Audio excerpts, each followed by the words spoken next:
Let's do a weekly visit here with Willie Colon. I'm excited. I'm excited to talk some ball with you. Part of the pre and post for the Jets. He has some other responsibilities that we'll get to as well with Fox and SiriusXM. Okay, let's start with your Jets because I just thought that was a really impressive win. Once again, it's this defense. I think Zach Wilson finally had kind of a passable game where, you know, I think sometimes when they're competitive, it's like, hey, he's playing better. I'm like, I don't know if he's playing better. I think it's the defense, and then we give the quarterback credit here. But what are you seeing with this group that's keeping them in this season when it didn't feel that way when Rodgers went down? You know, I was nervous because when you don't play with DJ Reed or Sauce Gardner, it's like, well, who do we have, right? And then they pretty much had a practice squad guy step up by the name of Craig Jones. And I was like, who? We're about to get lit up, you know, by Devontae Parker and A.J. Brown. But I give a lot of credit to Robert Saleh, man. For a guy, and I've gotten to know him a little bit. At one point during his tenure, especially getting to know him as of recently, I felt like maybe he was too nice for the job, right? Maybe a guy he's somebody who just no matter what happens to this ball club or who it happens to, he always preaches some form of positivity. And I was like, man, you know, I think the act is starting to get old. But then when you see him have a significant win against the Eagles, you're like, this team needs that. This team constantly needs the affirmation, the sense of, you know, positivity at all times, because you forget how young this group really is. And I'm sitting down saying to myself, well, maybe he obviously knows what we don't know. And I think we caught a glimpse of it in the Hard Knocks where, you know, at the presser, he's nice and he's clean and he gives you the rah-rah stuff. And at the same time, when you go behind the curtain, he's dropping F-bombs and he's keeping 100 with his team. And he's been consistent thus far. I like Robert Saleh a lot. I really do. I think the only thing I get worried about, and we talked a little bit behind the curtain, is that he sold us so hard on Zach Wilson that, listen, he's doing these things in practice. We know he can be the guy. Yeah. And then you see Sunday, he goes 1 for 4 in the red zone, and one touchdown they score. The Eagles pretty much let up so the offense can get back on the field to score. And so I'm really confused at how long are we going to kind of keep this gimmick up that Zach Wilson is going to be the future, that he's going to be fine until Aaron gets back? Because the defense is obviously right where it needs to be. The defense is stellar. They're fast. They're young. They make plays. Obviously, we saw that. You talk about C.J. Mosley forcing the fumble. You talk about Quentin Williams getting the ball. Quentin Williams' brothers is balling out at a high level as well. So they have pieces, and they have guys that could do it. And the defense is starting to emerge and have that swagger about them. I just think when it comes down, when the rubber hits the road, it's going to come down to Zach Wilson, man. It's going to come down to Zach Wilson. Can he make the plays? Can he win the game with his arm? And as of right now, I don't think that question can be answered. Yeah, I mean, you know, the other version of this story, you're like, okay, they just went 2 for 11 on third down, and Zach Wilson at QBR in the 30s again, and it wasn't like passables being nice. But when you're +4 in turnovers, when the Eagles give it to you 4 times and you don't turn it over once, like, and it's still a 1-score game. Yeah, like it's hard to lose by 1 score when you're -4 in turnovers. But he went 3 of 12 against the Broncos, right? So as much as we want to sit here and say like he's emerged, I'm like, I don't know. We can't get in the red zone, right? Like a part of being a quarterback is, you know, put together efficient drives and score the football. Like that's called good offense. And I don't hate the kid. I just don't think he's just a good quarterback.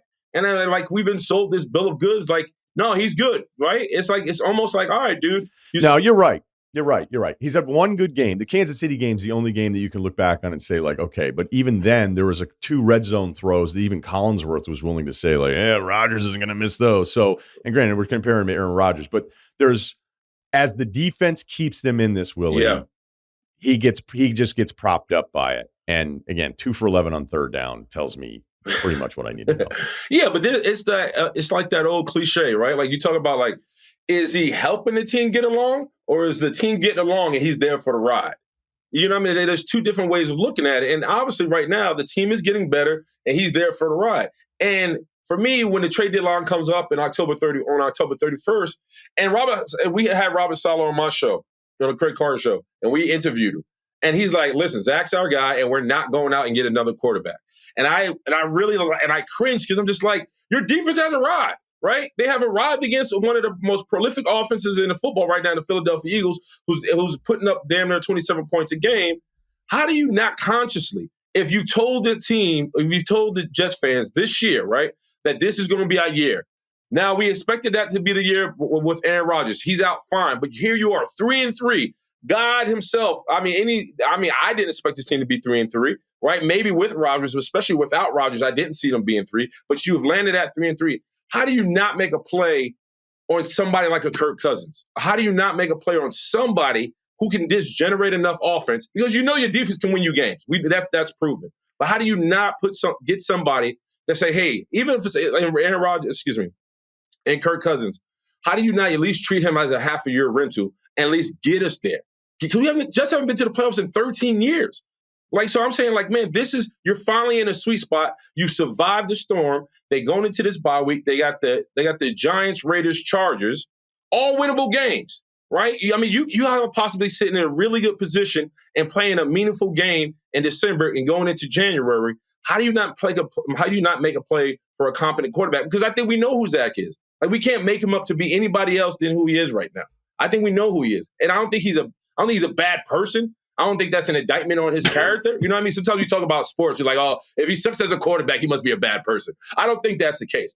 I think the kid is just not built for the show. I don't think he has it right now. And I think it hurts the team because the team is ready. You have enough pieces in play to be a legit and competent outfit. The one thing that's holding them back is the quarterback position. 75% of the offense goes through the quarterback. So it's just at one point, how can you sell that to the team?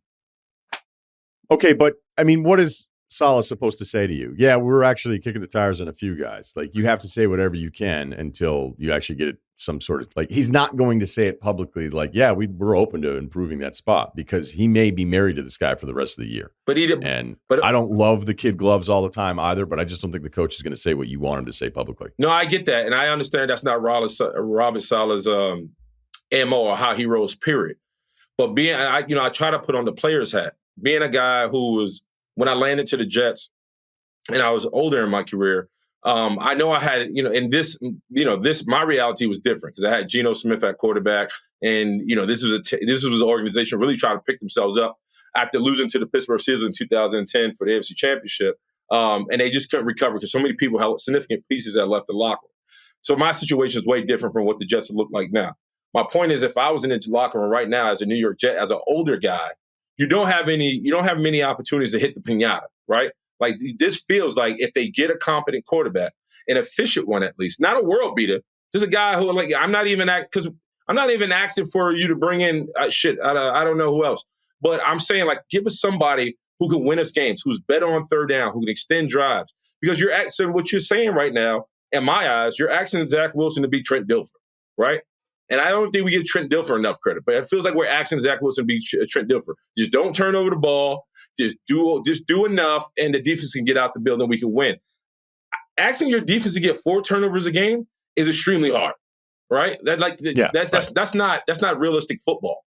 So especially when you go against good teams, they take care of the ball as well. So I don't know. I just felt like we should still make a play.